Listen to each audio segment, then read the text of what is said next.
Le meilleur moyen de pouvoir pérenniser les acquis de l'indépendance, c'est bien évidemment d'entretenir, d'un point de vue mémoriel, le travail des pères de l'indépendance. C'est une première chose. C'est de bien évidemment perpétuer les enseignements pour permettre aux générations actuelles et celles qui viendront de pouvoir se situer dans l'espace et le temps. Mais une fois que l'on a dit cela, il faut quand même revenir un peu sur Terre.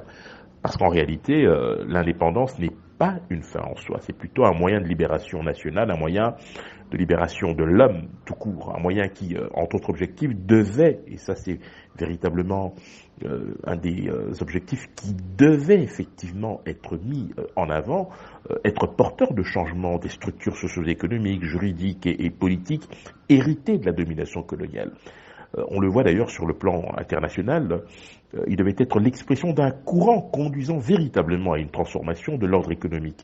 Aujourd'hui, on se rend bien compte que l'Occident continue à maintenir des structures qui lui permettent de continuer d'influer, c'est selon, positivement ou négativement sur, j'allais dire, le destin des États. Il faut une réappropriation, il faut une véritable prise de conscience pour que le Congolais en général et l'Africain en particulier, par exemple, puisse effectivement s'affranchir de cette tutelle qui ne dit pas son nom et qui continue.